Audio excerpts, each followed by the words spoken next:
Daniel Silva nos trae Mundo Infinito, cuando la sostenibilidad importa, por Infinita 100.1.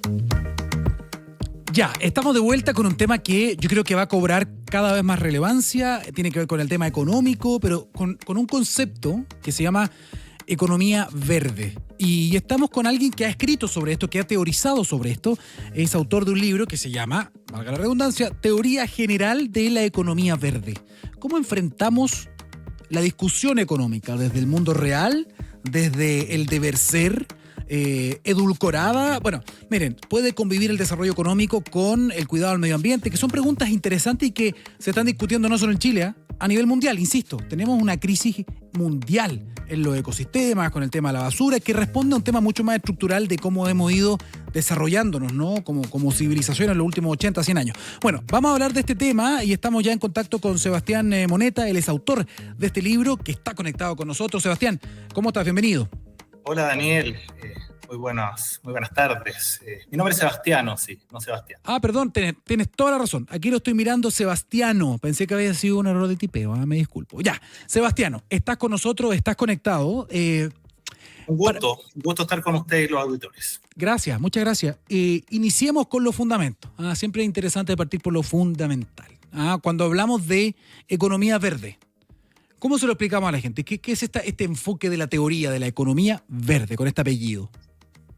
Bueno, Daniel, es muy importante señalar que la primera persona que enuncia el concepto de economía verde en la historia, aquí que bueno que hablamos de economía, es David Pearce, un famoso economista británico, 50 libros, 400 artículos científicos. Él inició con la escuela de formación económico-ambiental, fue el primero en el mundo, él fue el primero.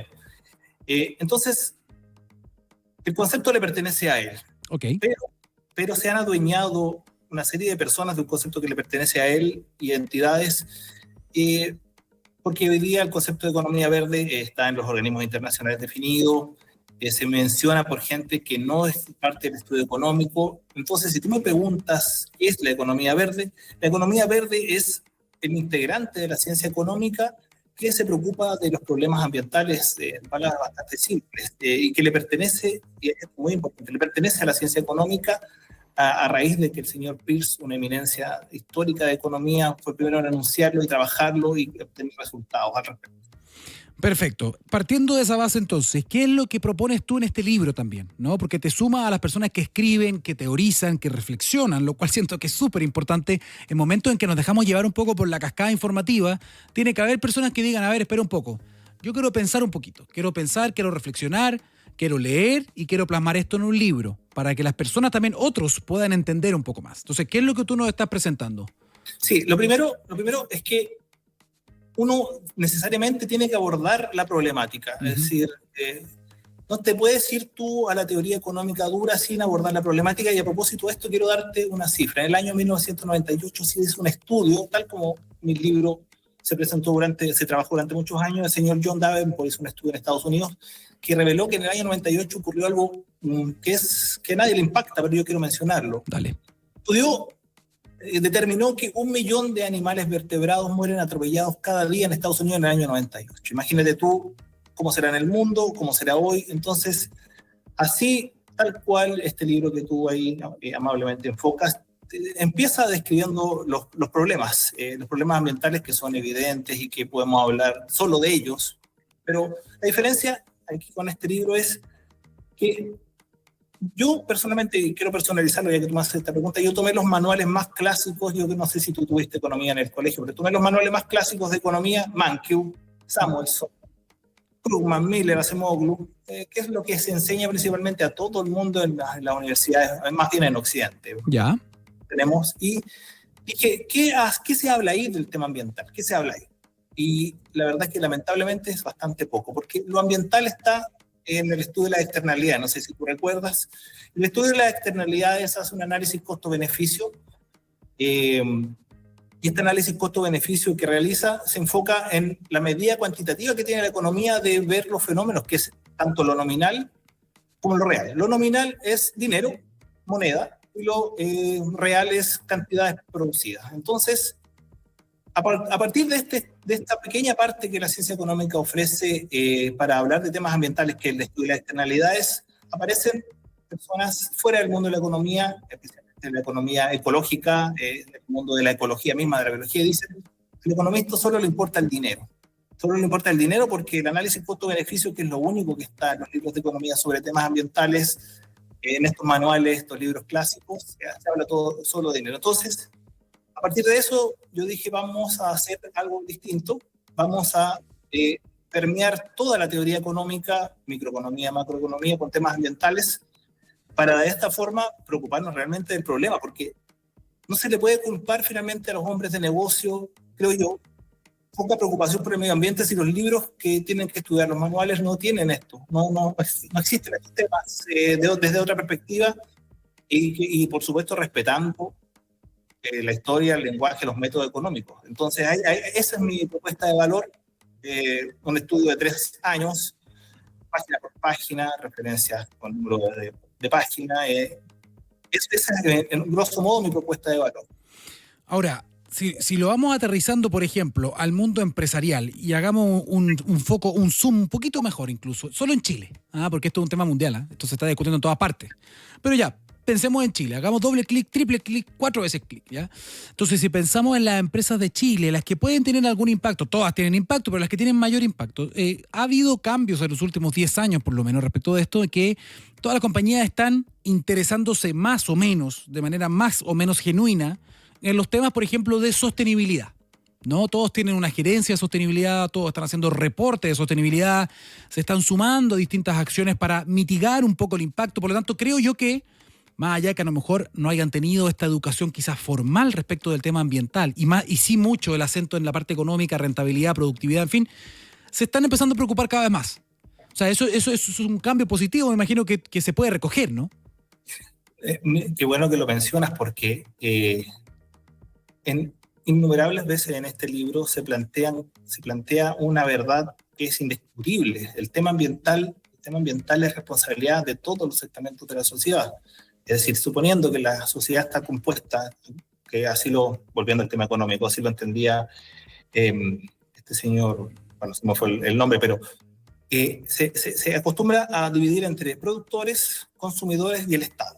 Entonces, una cosa que se repite bastante en el libro es la responsabilidad de todos, y por supuesto en ningún caso, pero jamás de los jamases, la intención es demonizar la acción empresarial. El impacto en la acción humana existe, no existe, nunca va a existir, el impacto es cero. Es verdad. Entonces lo primero es establecer una verdad. El consumidor recicla o no recicla, él tiene esa responsabilidad. El productor contamina o no contamina, es eficiente o no es eficiente, esa es su responsabilidad. El Estado regula o no regula, establece leyes apropiadas, ahí está su responsabilidad. Entonces, eso es una verdad que yo establezco en el libro y que debiera ser una verdad de la sociedad, de la educación.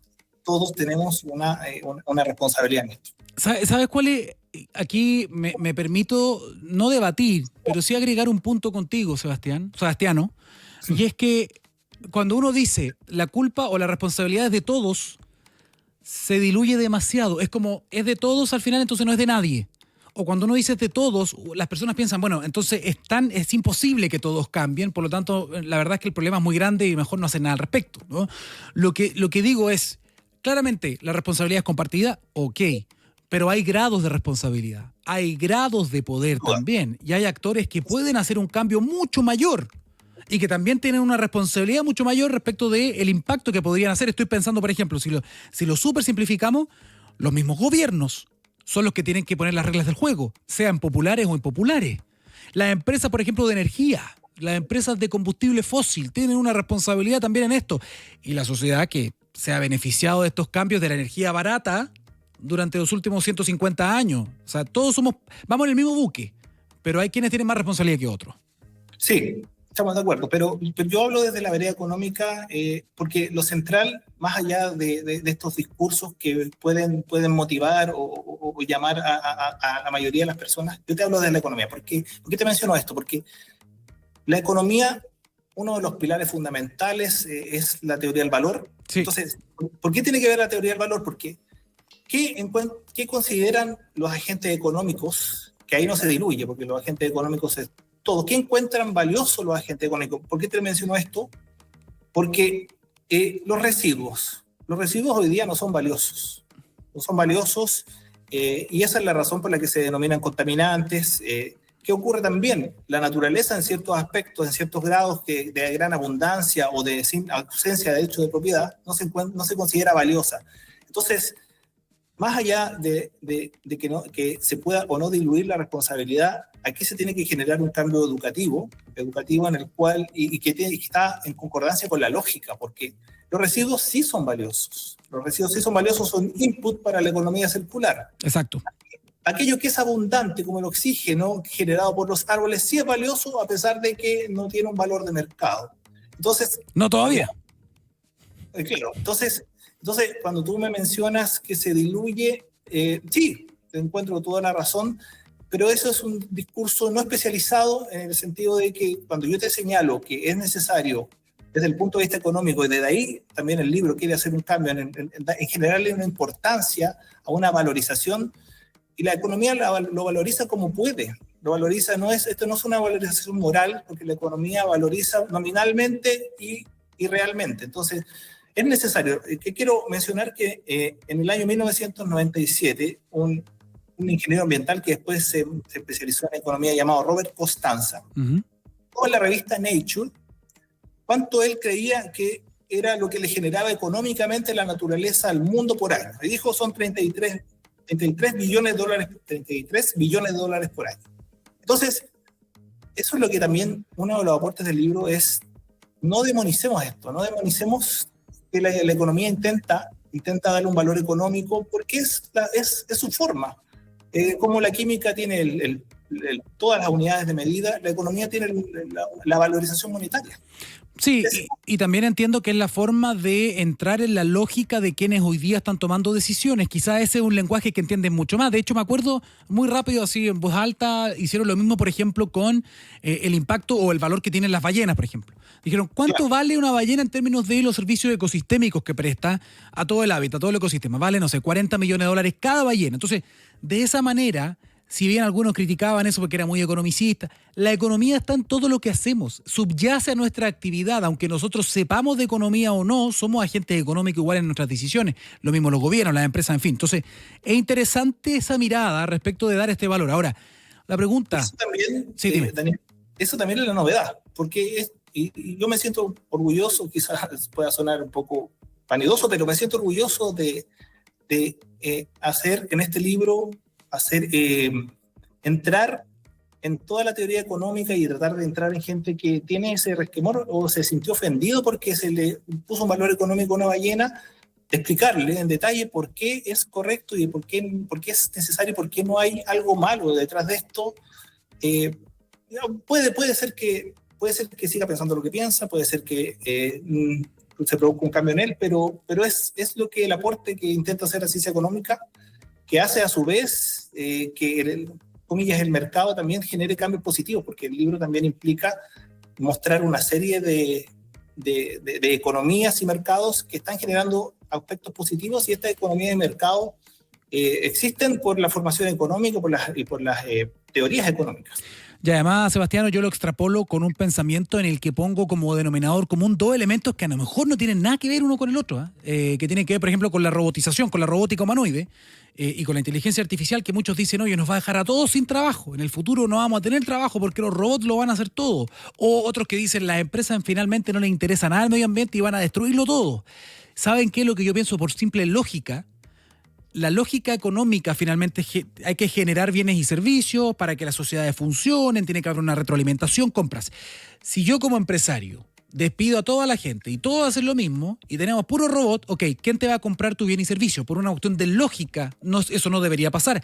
Lo mismo con las empresas respecto al medio ambiente. Es imposible que no haya una consideración cada vez más o creciente respecto de esto, porque si destruimos todo, después no va a haber ningún bien económico, no van a existir las sociedades. Entonces, tarde o temprano todo se va a encauzar. Y qué bueno que haya nueva evidencia, nuevos insumos de información para la gente que a lo mejor va a estar tomando decisiones en el futuro. Aquí tenemos una nueva evidencia, un nuevo libro que compacta todo esto, que se lo recomendamos nosotros, que es Teoría General de la Economía Verde. Y ojalá que también el gobierno que viene, y de otros países también empiecen a entender un poquito más estos conceptos para ir internalizándolo en cada política pública, finalmente, que vayan desarrollando. Estamos en el tiempo, Seba, a ver si tienes una bajadita cortita. Sí, estamos en el tiempo, pero a propósito de esto, quiero mencionar algunos logros, dos cositas. Primero, algunos logros que se han conseguido en Chile. Pasos de fauna en Chiloé. Una experiencia internacional bastante en Europa principalmente, donde los pasos de fauna impiden este tipo de atropellos. Y quiero hablar también de la valorización energética, que es muy común en Japón y España, que hace que, por ejemplo, se toma la basura de la calle, y digo basura no porque crea que es basura, sino que aquí tenemos tiempo para pensar que no sea basura. Se genera electricidad con ella, se colocan 500 filtros para cuando esta quema salga al medio ambiente y resulta menos que una cantidad limitada de vehículos. Así que ese tipo de ideas de mercado las expongo en forma general como inspiración. Perfecto. Sebastiano Moneta, entonces, autor de este nuevo libro, este nuevo aporte, la teoría general de la economía verde. Gracias por explicarnos, muy por encima. Usted tiene que leerse el libro porque hay mucha más profundidad de todo lo que hemos hablado. Esto fue una pincelada de conocimiento de parte de Sebastiano. Sebastiano, muchas gracias por venir. Mercado Libre se encuentra ahí en la editorial. Ahí está, hecho el punto. Muchas gracias, cuídate mucho. Ahí está la teoría de la economía verde. Ahora todo tiene el apellido verde. Atención con eso, puede ser greenwashing o no. Lo vamos a estar analizando caso por caso. Muy bien, estamos llegando al final de este capítulo. Gracias por estar con nosotros. Seguimos en la 100.1 y recuerde, nos encontramos mañana 2 de la tarde con temas de futuro, con temas de presente, con temas interesantes, y vamos a entregar pildoritas respecto de lo que estuvimos haciendo en España. Atención, gracias por su sintonía, que esté muy bien, chao, chao.